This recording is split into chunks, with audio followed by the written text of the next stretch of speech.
গরুর জন্য বিখ্যাত সিরাজগঞ্জ। ঈদুল আজহাকে সামনে রেখে জেলার খামারগুলোতে চলছে দেশীয় পদ্ধতিতে গরু মোটাতাজাকরণ।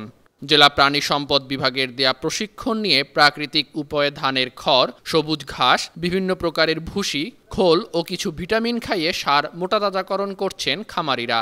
এসব খামারে 2 লাখ থেকে শুরু করে 10 লাখ টাকার গরু বিক্রি হচ্ছে।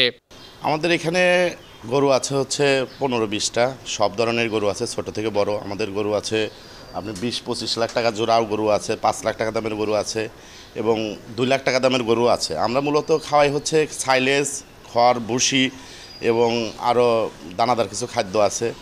আমাদের এখানে গরুগুলো খুবই ভালো হয়, ভালো মানের গরু তৈরি করি। আর আমরা সামনে ঈদ রেখে বলতে পারতেছি যে দেশের যে অবস্থা, সেই ক্ষেত্রে আমাদের বড় গরু এবার কি হয় না হয় সেটা আমরা এখনো নিশ্চিত না।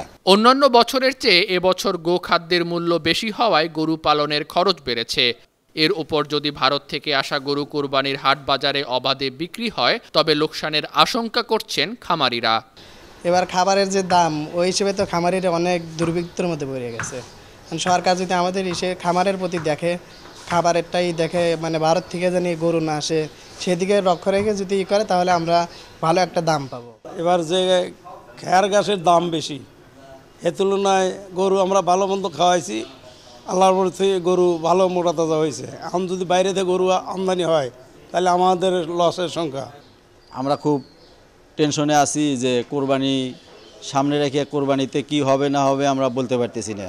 আমাদের গরু তো বড় বড় গরু আছে, অনেক দামের, 10 লাখ টাকার গরু আছে, 5 লাখ টাকার গরু আছে, 3 লাখ টাকার গরু আছে, বিভিন্ন ধরনের গরু আছে। এবছর জেলায় কোরবানিযোগ্য পশুর চাহিদা 2,70,000। চাহিদা মিটিয়ে কোরবানির পশু দেশের অন্যান্য অঞ্চলে পাঠানো যাবে বলে জানান জেলার প্রাণী সম্পদ কর্মকর্তা।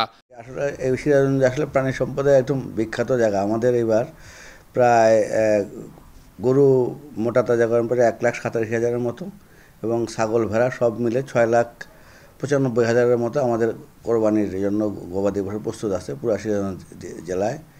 এবং আমাদের প্রায় এখানে চাহিদা 2,70,000-এর মতো এবং বাদ বাকি 4 লাখ এক্সট্রা গরুগুলো, এগুলো আমরা বিভিন্ন দেশের বিভিন্ন জায়গায় ওরা রপ্তানি মানে যাবে আর কি, কোরবানির জন্য চাহিদা মেটানোর জন্য ঢাকা এবং অন্যান্য চিটাগাং এইসব তোমার জায়গায় এখান থেকে চলে যাবে আর কি। সব শঙ্কা কাটিয়ে আগামীতে হাটে যথাযথ দাম পাবেন বলে প্রত্যাশা করছেন খামারিরা।